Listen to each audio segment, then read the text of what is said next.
갑자기 무엇인가가 그를 덮치기는 했지만 정신이 없어서 도대체 어떻게 된 것인지를 알 수 없었습니다.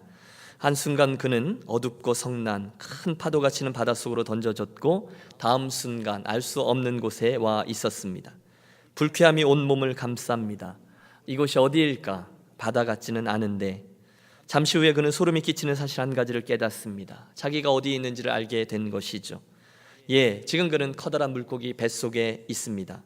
산채로 삼킴을 당하다니, 죽은 것이 아니라 산채로 물고기 뱃속에 있게 된 것입니다. 얼마나 몸서리 쳐지는 경험인지 모릅니다. 여러분, 사실 인생의 문제가 닥쳐올 때 나쁜 일들은 이런 식으로 갑자기 다가오곤 합니다. 전혀 손을 쓸 틈이 없이 그 일들은 갑자기 나를 엄습해요.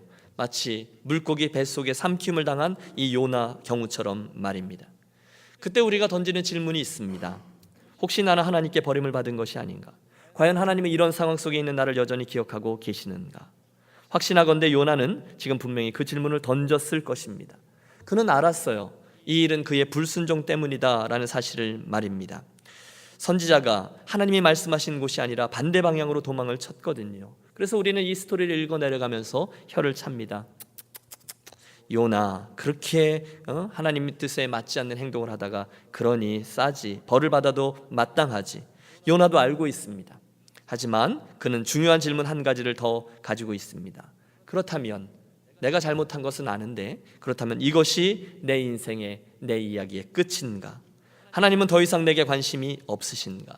나는 그분으로부터 잊혀진 것은 아닌가?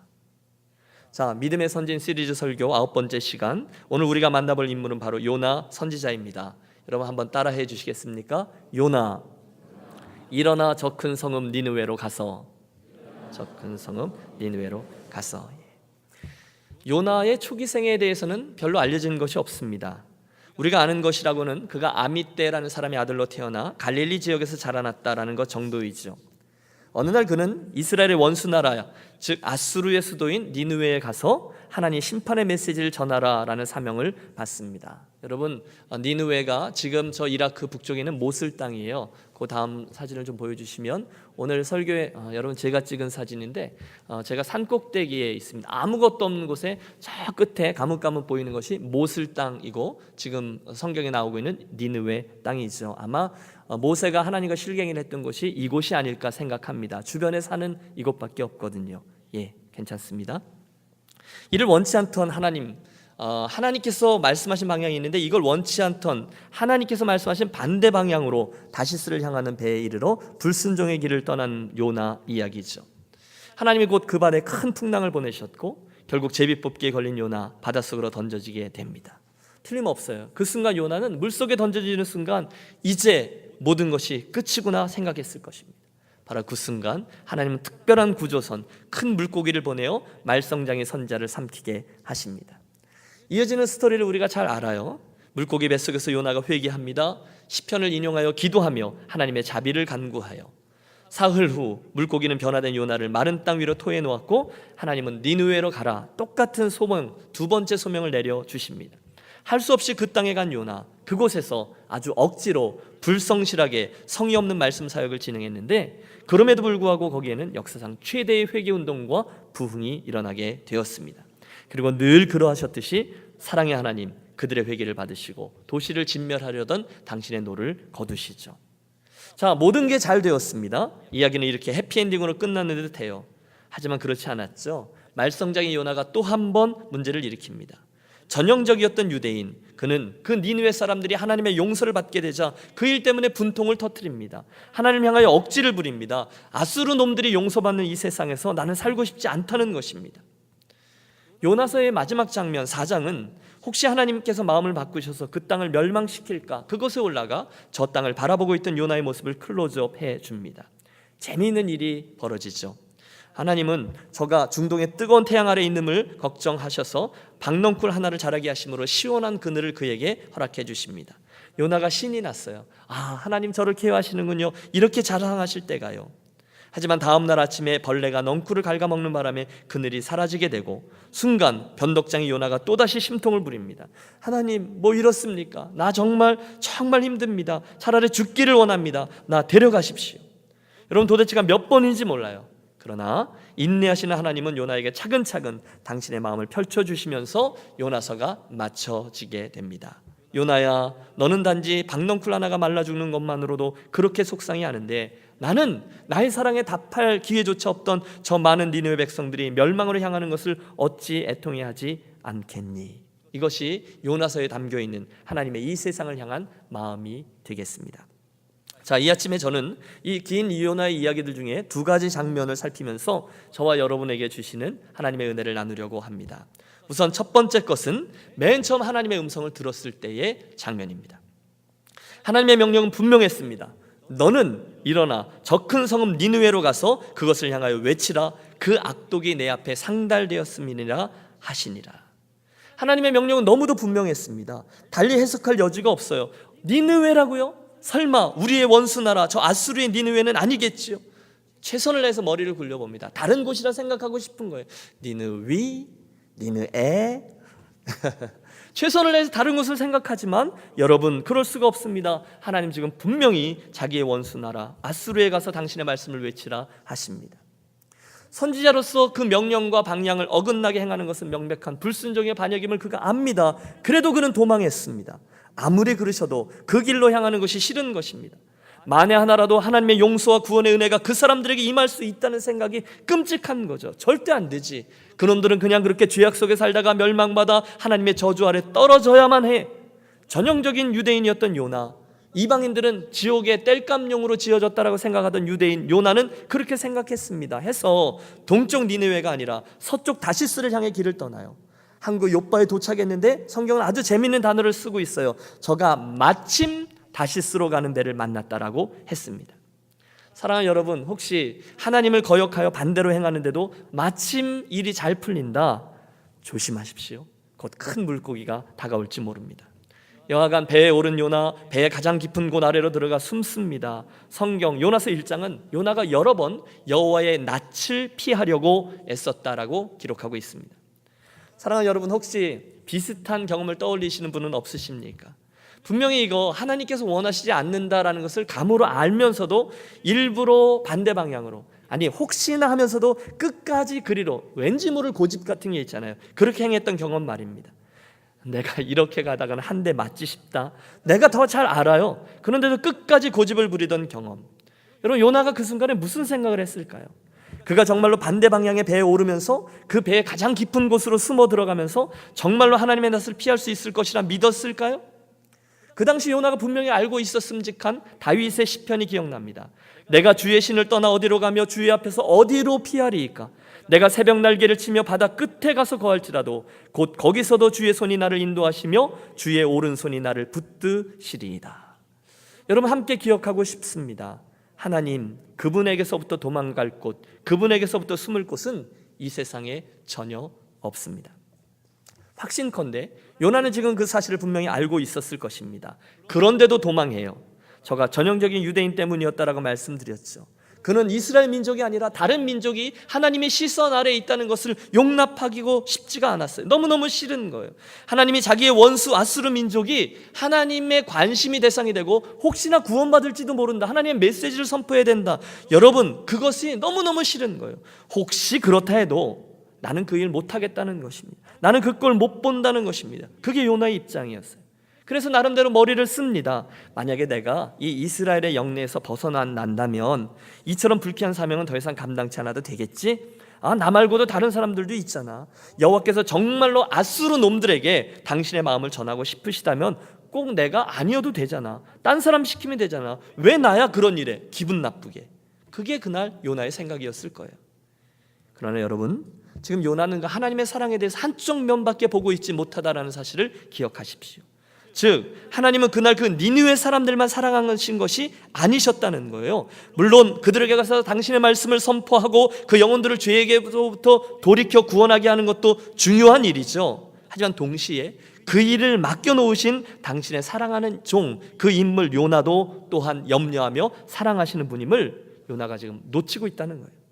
그분은 물론 니느웨의 12만 명이나 되는 백성들의 운명도 케어하시지만 동시에 지금 당신의 사랑하는 종 하나가 몰래 도망하여 하나님께 불순종하고 반역의 길로 향하고 있다는 것 또한 케어하셨다는 거예요. 하나님은 아셨어요. 만일 지금 그 요나의 삶을 그대로 두면 저가 결국 파국을 향하여 달려갈 것이다. 그리고 당신은 그를 너무도 사랑하셨기 때문에 그것을 그냥 내버려 둘 수가 없으셨죠. 그래서 하나님은 요나 주변에 있는 모든 피조물들에게 비상벨을 울리십니다. 우리가 요나서 1장을 보면 온 세상에 미치고 있는 하나님의 주권이 극명히 드러납니다. 4절을 보세요. 여호와께서 큰 바람을 바다 위에 내리심에 바다 가운데 큰 폭풍이 일어나 배가 거의 깨지게 된지라. 17절 여호와께서 이미 큰 물고기를 예비하사 요나를 삼키게 하셨으므로. 여러분, 요나서 1장에서 지금 큰 폭풍을 일으키신 분이 누구십니까? 하나님이십니다. 선원들의 제비 뽑기에서 요나가 뽑히게 된 것도 하나님께서 하신 일입니다. 물속으로 던져지는 불순종한 송을 확 삼키게 하시려고 그 큰 물고기를 그 큰 바닷속에서 그 시간에 그곳으로 보낸 분도 여호와 하나님이셨습니다. 그렇습니다. 여러분, 오늘 저와 여러분의 삶에 일어날 일들 가운데 특별히 그리스도인으로 살아가고 있는 저와 여러분의 삶에 있어서 우연은 없는 줄로 믿으시기 바랍니다. 그냥 우연히 어쩌다가, 여러분, 그리스도인 우리 삶에 그런 일은 절대로 일어나지 않아요. 여러 번 말씀드렸죠. 하나님의 사전에 없는 단어 옵스, 그냥 일어나는 일은 아니라는. 왜 이곳인지, 왜 유니온인지, 왜 오늘인지, 왜 그 일이 내 삶에 일어났는지 하나님의 섭리 가운데 진행되고 있음을 기억합니다. 자, 이쯤 되면 우리 안에 생겨나는 질문이 하나 있습니다. 왜? 어째서입니까? 라는 질문이죠. 왜? 어째서 하나님이 지금 요나를 물고기 뱃속에 집어넣으셨습니까? 그를 끄집기 위해서일까요? 이놈, 내 말 안 듣더니 혼 좀 나봐라. 누가 하나님이신지를 보여주기 원하셨을까요? 너 내가 누군지 알아? 까불고 있어. 여러분, 도대체 왜일까요? 하나님은 왜 요나를, 왜 요나를 때때로 그런 곤란한 형편에 처하도록 허락하시는 것일까요? 우리 자주 던지는 질문이 그거죠. 특별히 어려울 때 하나님 왜, 도대체 어째서 그러신 것입니까? 정답은 하나입니다. 그것은 사랑 때문입니다. 여러분, 따라해 주십시오. 그것은 사랑 때문입니다. 그날 하나님께서 그 완고한 종 요나를 사랑하셨다는 것이 유일한 정답이에요. 오해하지 마십시오. 하나님께서 지금 요나의 삶에 큰 걱정과 고난과 곤고함을 허락하신 것은 불순종한 저를 벌하기 위해서가 아니셨습니다. 대신에 당신은 너무 사랑하던 종을 되찾기 위해서 그렇게 행하시는 거예요.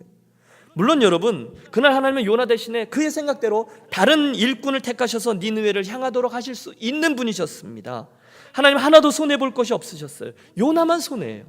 이스라엘의 영내에는요, 아마 요나보다 훨씬 더 하나님의 명령을 잘 따르고 순종하는 종들이 많이 있었을 거예요. 요나 플랜 A보다 하나님은 마음만 원하시면 얼마든지 플랜 B, 플랜 C를 실행하실 수 있으셨어요. 그러나 그분은 그러지 않으셨어요. 당신은 그 대신 패역한 종 요나를 끝까지 추적하십니다. 지금까지 살폈던 우리 9명의 믿음의 선진들 가운데 그런 하나님의 손길, 그런 하나님의 추적의 대상이 아니었던 이가 어디 있습니까? 이유는 한 가지입니다. 그들을 향한 하나님의 사랑 때문이었습니다.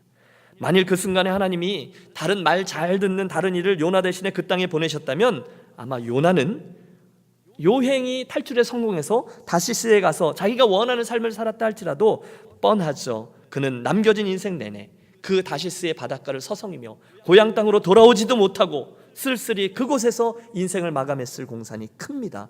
만약에 하나님이 그를 그냥 내버려 두었으면 말입니다.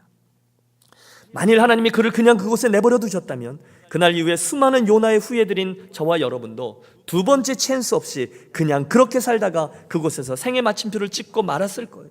관도라, 참네, 너 아니면 뭐 그 일을 시킬 사람이 없냐? 하나님이 그러셨다면 그날 이후 우리는 하나님께서 이 세상의 모든 사람들, 모든 민족들을 여전히 사랑하신다는 것을 배우지 못했을지 몰라요. 하지만 다행히 하나님은 그렇지 않습니다.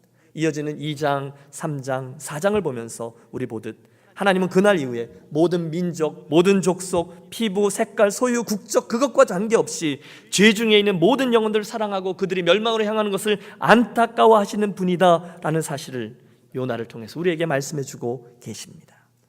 여러분, 이게 감격이에요. 그날 하나님은 요나를 그렇게 추적하셔야 될 의무가 없으셨던 분입니다. 그 요나인 저와 여러분을 그냥 불순종의 길에 걸어가도록 놔버려 두셔도 누가 뭐라고 할 사람이 없어요. 그러나 당신은 요나를 그냥 두지 않으세요. 대신 그분은 그 요나를 끝까지 추적하십니다. 할렐루야. 이야기가 요나서 2장으로 넘어가요. 결국 하나님의 의도대로 되었죠. 위기 가운데 요나가 정신을 차려요. 물고기 뱃속에서 그는 하나님을 원망하거나 자기의 운명을 저주하지 않습니다. 도리어 진실되게 기도합니다. 시편의 말씀을 인용해요. 그는 하나님의 자비하심을 구했고 그의 성전을 향하여 눈을 돌렸고 자신의 패역함을 회개하였으며 선자로서의 사명을 다시금 기억하고 순종하겠노라 맹세합니다. 나의 서원을 주께 갚겠나이다. 구원은 여호와께로서 말미암나이다. 여러분, 요나서 2장은 정말 절절한 그의 기도가 담겨 있어요. 고난의 신비와 위력이 과야로 드러나고 있습니다. 여러분, 사흘 전만 해도 그는 하나님으로부터 하나님이 어떻게 하시든 상관없이 달아나려 했어요. 그러나 이제는 간절히 하나님을 찾게 됩니다. 사랑하는 여러분, 바로 이것이 하나님께서 요나의 삶에 잠시 고난을 허락하신 정확한 이유일 것입니다. 그분께서 오늘 저와 여러분에게 그런 환경을 주시는 이유는, 혹시 지난 일주일 동안 참 곤고함 중에 예배하러 나오신 분 계십니까? 그런 어려움을 주셨던 이유는, 그 힘든 일을 경험케 하시는 이유는 저와 여러분으로 하여금 상처를 입고 또 빠져나갈 방향이 없고 숨가쁘게 하신 이유는 낙심과 절망의 자리에 내버려 두기 위함이 아니라 도리어 저와 여러분을 치유하시고 회복하시고 새로운 사명의 자리에 서도록 하시기 위함인 줄로 믿습니다. 히브리서에 나오는 말씀을 기억하세요. 내 아들아, 주의 징계하심을 경히 여기지 말며 그에게 꾸지람을 받을 때에 낙심하지 말라. 주께서 그 사랑하시는 자를 징계하시고 그의 받으신 아들마다 채찍질 하심이니라. 여러분, 하나님께서 왜 저와 여러분을 훈계하십니까? 당신의 분노를 표현하기 위해서입니까? 이놈 맛 좀 봐라. 아니죠. 정말로 사랑한 자녀를 위한 당신의 훈계는 결국 우리를 성숙하게 합니다. 오늘 요나를 보십시오. 당신은 그렇기 때문에 사랑하는 자녀들에게 시련과 고난을 종종 허락하시곤 합니다. 무릇 징계가 당시에는 즐거워 보이지 않고 슬퍼 보이나 후에 그로 말미암아 연단한 자에게는 의의 평강한 열매를 맺나니. 아멘. 시커먼 바닷물 속으로 내던져질 때 여러분, 요나가 되어보세요. 우리는 이 이야기가 결국 어떻게 전개되는지를 잘 알고 있기 때문에 담담하게 흥미롭게 읽어 내려갈 수 있지만, 정말 그 당사자는 감당할 수 없는 것이 그 절망의 바다였을 겁니다. 풍덩, 여러분, 차디찬 바닷물의 느낌은 차지하고도 곧 그 끝없는 심연 시커먼 바닷속으로 빠져내려갈 때 그의 심정이 어떠하였을까요? 끝이구나. 아무런 소망이 없잖아요. 아무런 가능성이 없잖아요. 이 세상에 있는 모든 실망과 절망과 곤고함을 다 합쳐놓을 정도의 크기가 아닐까요? 그게 요나의 상황이에요. 순간 무엇인가가 확 그의 온몸을 덮칩니다. 곧 캄캄하고 움직일 수 없고 끈적끈적하고 온몸이 조여오는 그런 물고기 뱃속에 처했을 때 그의 심정이 어떠하였을까요? 성경 기록합니다. 물이 나를 둘렀으며 영혼까지 애싸우며 깊음이 나를 애웠고 바닷물이 내 머리를 쌌나이다. 요나의 기도예요. 한없는 절망, 한없는 소망 없음. 여러분, 생각해 보세요. 그가 지금 그 바닷속 어딘가에 어디에 있는지 누가 알겠습니까? 과연 그 상황에서 과연 저가 누구에게 도움을 기대할 수 있겠습니까? 아무것도 없어요. 그 깊은 심연 속에 그 캄캄한 바닷속 어딘가 그가 움직이고 있는 겁니다. 혹시 오늘 그런 형편에 처해 있는 분은 아니 계십니까? 여러분, 바로 그 절망의 순간, 그 고난의 끝자리에서 요나의 영혼이 신비롭게도 깨어나고 있어요. 정신을 잃었던 저가 정신을 차려봅니다. 물고기의 끈끈한 비린내가 자기의 폐부를 찌릅니다. 얼굴에는 성경은 해초지만 저는 미역이라고 표현합니다. 얼굴에는 미역이 칭칭 감겨 있습니다.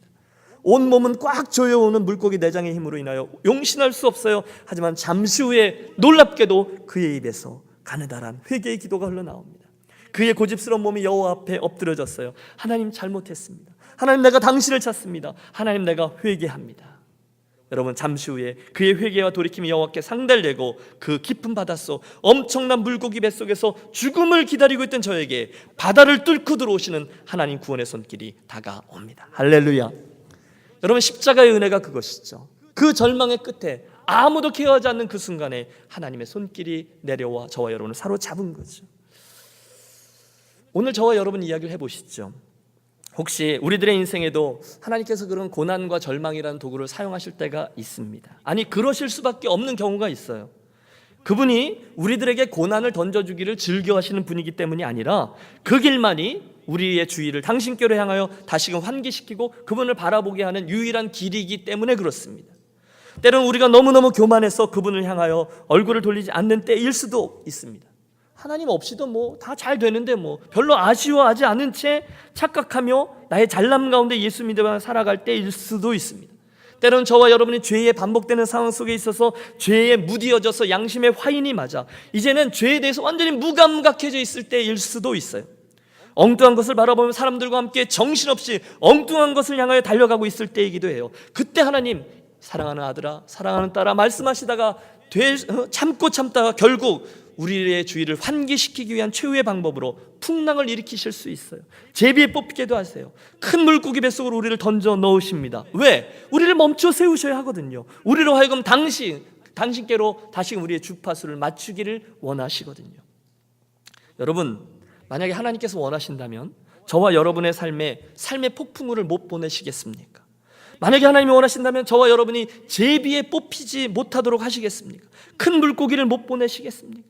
아니, 당신은 그것보다도 얼마든지 어려운 일들을 보내실 수 있습니다. 왜? 그분은 저와 여러분을 그만큼 사랑하시기 때문이죠. 그냥 놔두면 안 되기 때문이죠. 저와 여러분을 반드시 당신의 장중 안에 붙드셔야만 하기 때문이죠.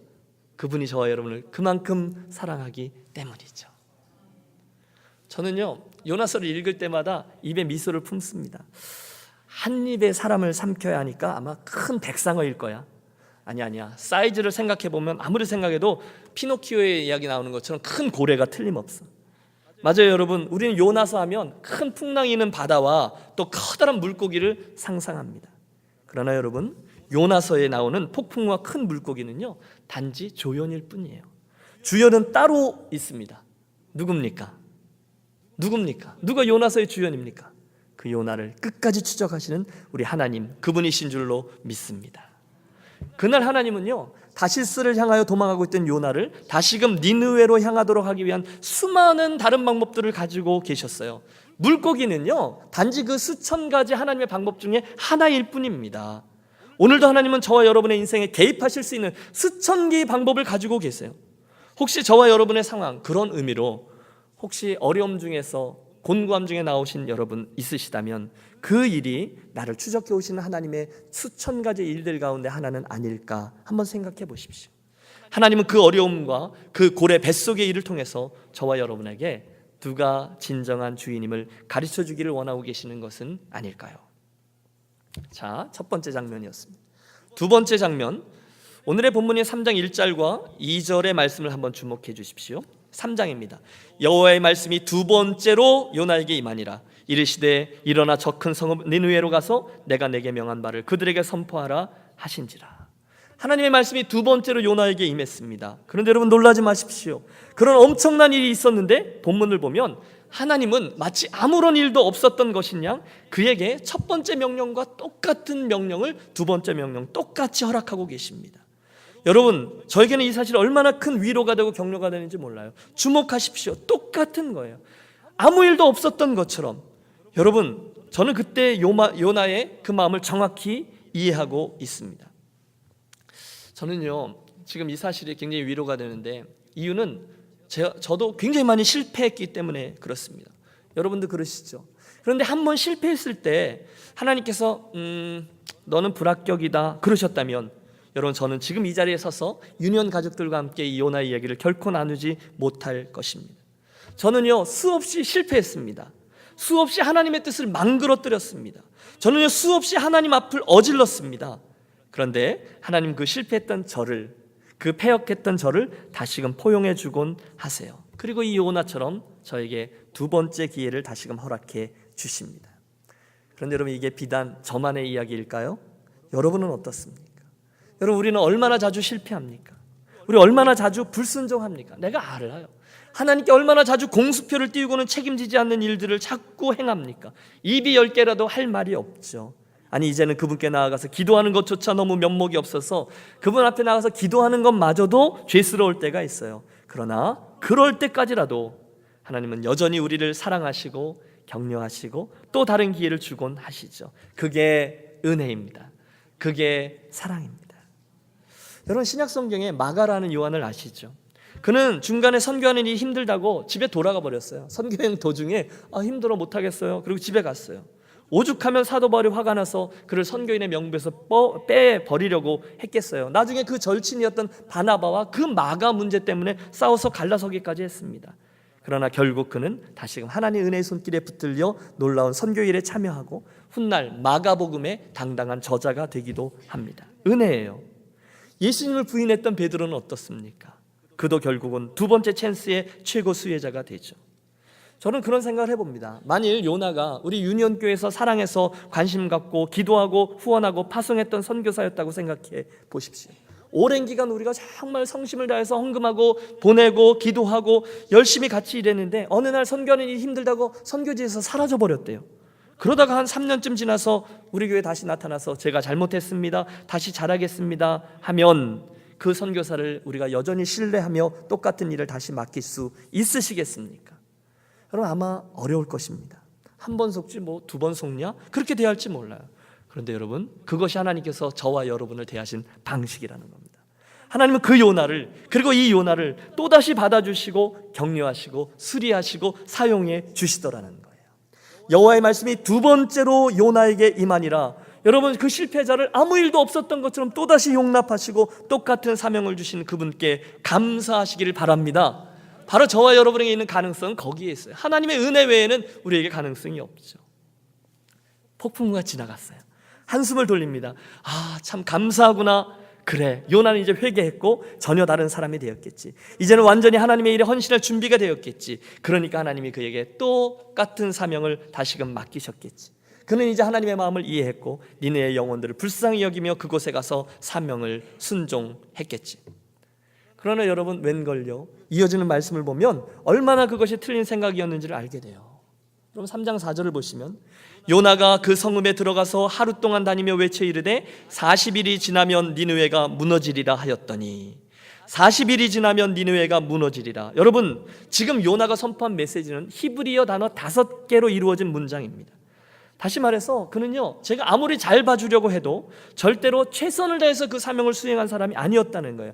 해야 되니까 억지로 그 일을 한 거예요. 하기는 싫은데 안 할 수는 없으니까 12만 명, 고대 세계에서 어마어마한 메가시티죠. 그곳에 살고 있는 곳에 가서 하룻길을 다니면서 단 5개의 히브리어 단어를 외친 거예요. 40일이 지나면 니느웨가 무너지리라. 그게 답니다. 근데 놀라지 마십시오. 하나님의 말씀에 능력이 있었습니다. 그분의 말씀은 요나의 저 불성실한 선포 행위에도 불구하고 니느웨의 구석구석까지 맺힙니다. 하나님의 일은 하나님이 하셨어요. 그 결과 하나님 말씀의 능력 때문에 놀라운 회개운동, 오늘 본문을 보시면 남녀노소, 고위저하, 아니 짐승들까지도 포함하여 엄청난 하나님의 부흥이 일어났어요. 부흥은 하나님에게 주시는 놀라운 사건임에 틀림없습니다. 그런데 우리의 관심은 여기 있습니다. 그 일에 대해서 요나가 어떻게 반응하고 있습니까? 지금 이 믿을 수 없는 놀라운 회개와 부흥의 역사에 대해서 요나가 기뻐합니까? 전혀 아닙니다. 4장으로 스토리가 이어지고 있는데 그 놀라운 하나님의 역사심을 대할 때 요나의 반응이 4장 1절부터 3절에 나와요. 요나가 매우 싫어하고 성내어 여호와께 기도하여 이르되 여호와여, 내가 고국에 있을 때 이러하겠다고 말씀하지 아니하였나이까? 그러므로 내가 빨리 다시스로 도망하였사오니 주께서는 은혜로우시며 자비로우시며 노하기를 더디하시며 이내가 크시사 뜻을 돌이켜 재앙을 내리지 아니하신 하나님인 줄을 내가 알았음이니이다. 여호와여, 원하건대 이제 내 생명을 거두어 가소서. 사는 것이 죽는 것이 내게 나음이니이다 하니. 요나가 지금 여기서 아멘하면 안 되는데 사는 것이 죽는 것보다 낫지 않다, 이런 얘기란 말이에요. 여러분, 지금 요나가요, 자기 주제를 모르고 하나님께 성을 내고 있는 거예요. 아니, 하나님을 빈정대고 있어요. 그분 니느웨 사람들의 회개를 보시고 저들을 용서하고 계시는데 요나가 지금 그게 심히 싫은 거예요. 막 불평과 불만을 쏟아내는 거예요. 여러분, 이게 웬일입니까? 지금 이게 하나님의 용서를 받고 다시금 용납받아 새로운 기회를 얻게 된 종이 할 말이며 가져야 할 태도입니까? 아니에요. 여러분, 요나가 얼마나 못됐는지를 보세요.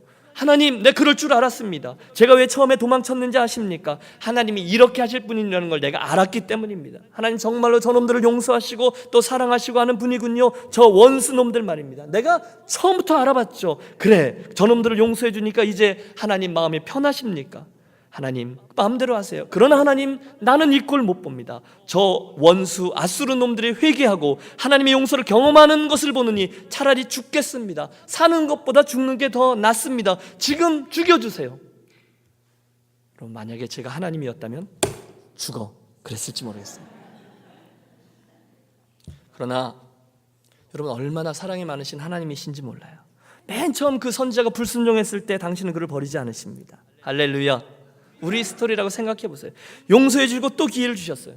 저가 지금 억지로 죽지 못해서 겨우겨우 시킨 일을 했을 때도 그를 꾸짖지 않습니다. 그리고 와, 지금 이렇게 하나님을 향하여 불평하여 성을 내는 저를 보고도 또 참으세요. 아니, 저를 또다시 달래시며 가르치세요. 저 유명한 박넝쿨을 이용한 시청각 교재, 그것을 통해서 하나님 주신 이야기를 들어보세요. 여기 등장합니다. 요나야, 너는 그건 네가 심지도 않은 박넝쿨 하나가 없어진 것 때문에 그리도 안타까워하지 않니? 그런데 내가 왜 저렇게 많은 영혼들이 회개할 기회조차 갖지 못한 채 멸망으로 향하는 걸 가지고 안타까워하면 안 되겠니? 나는 그들을 많이 사랑한단다. 여러분, 요나서의 마지막 말씀의 뜻이 그거예요. 하물며 이 큰 성읍 니느웨에는 좌우를 분별하지 못하는 자가 12만 명이요 가축도 많이 있나니 내가 어찌 아끼지 아니하겠느냐 하시니라. 끝. 요나서는 그렇게 열린 채로 마쳐집니다. 모르겠어요, 여러분. 그럼에도 불구하고 요나가 끝까지 그런 민족적 편협한 민족적 자존심에 사로잡혀서 끝까지 그들을 좋아하지 않았는지, 아니면 드디어 하나님의 뜻을 이해하고 철든 아들이 되어서 하나님의 이 세상을 향한 시선을 함께 품게 되었는지 성경에는 나오지 않아요. 전 천국 가면 물어볼 거예요. 하지만 이런 열린 결론을 우리에게 주실 때에는 제가 여러 번 말씀드렸죠. 하나님의 의도는 하나입니다. 이제 그 말씀들에 대하여 독자들로 하여금 믿음의 반응을 기대하시는 거죠. 이제 저와 여러분은 그 요나서를 통해서 세상을 바라보시는 하나님의 시선을 보고 저와 여러분의 삶으로, 우리 공동체의 행보로 응답해야 하는 것입니다. 사랑하는 여러분, 요나서는요, 자기가 실패했다고, 자기가 부족하다고 느끼는 이들에게 너무도 적절한 말씀입니다. 혹시 여러분, 하나님은 나의 그때의 그 일들로 인해서 나를 더 이상 사랑하지 않으실 거야, 하나님께서는 나의 그때의 그 심각한 죄 때문에 나를 더 기대하지 않으실 거야 라고 생각하지 않으십니까? 혹시 그런 분이 계시다면 여러분이 틀리셨습니다. 오늘 이 요나의 이야기를 들어보세요. 그리고 그 요나를 하나님이 어떻게 다루셨는지를 보세요. 그분은 저가 마음을 꺾고 다시금 당신께로 나왔다는 것 하나 때문에 그에게 똑같은 기회를 주시고 결국 그의 인생을 멋지게 사용해 주셨습니다. 요나의 부족함, 또 저와 여러분의 약점이나 부족함은 문제되지 않아요. 정작 문제는 저와 여러분이 그 상황에서 다시금 그분께로 나아가느냐 아니냐, 거기에 달려 있습니다. 정작 문제는 내가 억지로라도 그분의 말씀에 순종하여 혹시 억지로라도 지워진 십자가를 메고 갔던 구레네 사람 시몬처럼 나아가느냐 아니냐, 거기에 달려 있어요. 하나님, 저는 정말로 주시는 말씀대로 따르고 싶고요, 정말로 하나님께 사용되는 인생을 살고 싶어요. 그러나 잘 아시는 대로 저는 너무도 하나님으로부터 멀리 떠나 있습니다. 저는 너무도 자주 하나님을 실망시켜드렸어요. 이제 제가 다시금 그리로 나아가려고 하는데 좀만 기다려 주십시오. 제가 조금만 이 부분을 바르게 세운 후에 하나님께로 나아가겠습니다. 그럴듯하죠. 하지만 여러분, 그 기도대로 저와 여러분의 삶이 이루어지는 일은 절대로 있지 않습니다. 아니, 그 일은 절대로 불가능합니다. 내가 내 삶의 어떤 부분을 바로 세우고 조금 괜찮아진 후에 하나님 앞에 면이 좀 선 후에 나아가겠다는 것은 내가 내 삶을 이렇게 저렇게 할 수 있다라고 생각하는 교만이요 착각임을 기억하십시오. 하나님 오히려 거꾸로를 요구하세요. 오히려 그 부족함을 지닌 채로 당신께로 나아오라는 거예요. 할렐루야. 여러분, 더 이상 쉬울 일이 없잖아요. 하나님의 은혜 앞에는 예하고 나아가는 거예요. 그때 부족한 채로 주님 앞에 나아가면 주께서 해결해 주시겠다고 합니다. 여러분, 동의하십시오. 여러분은 여러분의 성격 하나도 쉽게 바꾸지 못하는 분들입니다. 여러분은 여러분의 힘으로 여러분의 그 약점을 고치고 깨끗한 사람이 될 수 없어요. 저는 알아요. 저도 내 감정 조절 하나만도 너무너무 벅차요. 그게 나예요. 오직 나를 지으신 그분께서 이 일이 가능한 줄 믿습니다. 그러므로 말씀하세요. 하나님, 전 잘 안 됩니다. 저는 여전히 많이 부족합니다. 하지만 주께서 오라 하시고 내가 그 짐을 대신 져주겠노라 말씀하시니 제가 그 약속의 말씀을 의지하여 나아갑니다. 주님, 이 모습 그대로 나오라 하셔서 가니 주님, 저를 도와 주옵소서. 사랑하는 여러분, 김 목사의 말을 믿으십시오. 하나님은 저와 여러분의 현재 그 모습 그대로를 얼마든지 받으시고 얼마든지 사용하실 수 있는 분이십니다. 단지 저와 여러분이 그분의 말씀에 순종해서 나아가기만 하면 말입니다. 물론 그날 저와 여러분들이 그때 지었던 죄가 있죠. 실수가 있죠. 그건 사실이에요. 실패 있죠. 여러분, 저와 여러분에게 있어요. 내가 내 성질 하나도 제대로 조절하지 못해서 버거워하는 건 맞아요. 그게 우리들의 성적표예요. 하나님은 저와 여러분 얼마나 연약하고 깨지기 쉬운 질그릇인지를 잘 아세요. 그런데 기적이 일어났어요. 그것은 하나님이 그런 저와 여러분을 흠 있는 모습 그대로 여전히 사랑하시며 여전히 당신의 놀라운 일에 참여토록 하기를 원하신다는 겁니다. 만약에 저와 여러분이 요나처럼 다시 나아가기만 하면 말입니다. 그러므로 결론입니다. 여러분, 이 아침에 그 요나의 자리에 저와 여러분을 그대로 가져다 놓겠습니다. 선뜻 말씀드리십시오. 목사님, 그래도 저는 부족해서 안 됩니다. 겸손입니까? 교만입니다. 그 말의 저변에는 하나님이 원하시는 그 일은 내가 어떻게 할 수 있다는 생각이 깔려 있어요. 아니요, 청지기는 내가 쓰겠다 하실 때 토달지 않고 예 하는 사람인 줄로 믿습니다. 기억하십시오. 여러분이 그때 행했던 그 실패 있잖아요. 여러분이 그때 행했던 그 죄악 있잖아요. 그 허물 있잖아요. 그건 분명코 심각한 것 맞습니다. 그러나 하나님은 그것 때문에 여러분을 포기하지 않으십니다. 그만큼 우리를 사랑하기 때문이죠. 기억하세요. 그 하나님께 다시 용납될 수 없을 만큼 큰 죄인은 없습니다. 하나님 사랑의 바다에 빠지지 못할 만큼 큰 죄는 없습니다. 과거의 실패가 우리를 겸손케 하는 것은 좋지만 그게 걸림돌이 되어서 우리 인생을 하나님께로 가지고 나오지 못한다고 생각하는 것은 어리석은 일이에요. 하나님은 우리를 오늘도 추적하고 계십니다. 계속해서 나오시며 팔을 벌리고 말씀하세요. 내게로 오라. 함께 가자. 다시 일어서렴. 내가 너와 함께 하겠다. 그러므로 지혜로운 자는 오늘 또다시 내 삶과 미래를 주님께 의탁하고 그분에게 순종하고 반응하여 다시 일어서는 분들입니다. 그분께서 말씀하시는 대로 순종하여 그분께로 내 삶을 갖다 놓는 거예요. 틀림없어요. 그때 우리들의 원수는 또다시 우리를 송사할 겁니다. 너는 안 돼. 너는 요나야. 넌 실패했어. 하나님은 네가 사람이냐? 하나님 너에게 관심이 없다니까? 그런데 하나님은 말씀하세요. 내가 요나인 것은 맞아. 그러나 나는 여전히 내게 관심이 있어. 내가 내게 시킨 일도 중요하지만 내게는 그 일을 맡은 일꾼 너도 그만큼 중요해. 그러니 넘어졌어. 다시 일어나렴. 내가 내게 두 번째 기회를 주고 싶단다. 그렇다면 여러분, 저와 여러분이 오늘 가지고 있는 어떤 핑계와 절망도 다 내려놓고 다시금 일어서기를 축원합니다. 반응하십시오. 다시금 그분의 사랑으로 힘을 얻고 주님의 일꾼이 되어서 우리가 뭐 거창한 일을 하겠다는 게 아니잖아요. 주님을 최선을 다해서 사랑하겠다는 거잖아요. 그분의 마음에 합한 방향으로 같이 올라타서 걷기를 원한다는 거잖아요. 그분의 마음이 시원케 되는 일에 저와 여러분의 인생이 사용되기를 원하는 것 정도이잖아요. 그때 그 말씀에 순종해서 나아가면 저와 여러분의 부족한 모습까지도 포함한 그 모습을 당신 빚으셔서 당신이 원하시는 멋들어진 명품 인생으로 만들어 주실 것입니다. 그 은혜와 그 발걸음이 다시 시작되는 이 아침이 되시기를 축원합니다. 기도하겠습니다. 인생의 생사화복을 주관하시는 하나님 아버지, 오늘 우리들에게 허락하신 믿음의 선진 요나를 통해서 내 인생에 다가오는 풍랑과 물고기 뱃속의 고난들이 하나님의 선한 손길이 될 수 있다라는 사실을 알게 하시니 감사합니다. 이 아침에 우리로 나를 사랑하기 때문에 내 삶을 다루고 계시는 하나님의 손길을 보게 하시고 돌이켜서 내 삶의 주인 되시고 내 삶을 용납하시는 아버지의 손에 내 삶을 다시금 전적으로 내어놓는 지혜로운 인생들 우리 모두 되게 하여 주옵소서. 혹시 요나와 같이 좁은 식견으로 세상을 보며 살아가는 우리들에게 이 세상을 향한 아버지의 마음과 시선을 계속 허락해 주셔서 그 일을 위하여 세상에 있는 12만 명의 니느웨 백성들을 구원하는 일에 우리들의 인생과 교회의 존재와 사역을 기꺼이 내어드리는 오늘의 재기한 요나들 우리 모두 되게 하여 주옵소서. 우리 주 예수 그리스도 이름으로 기도하옵나이다. 아멘.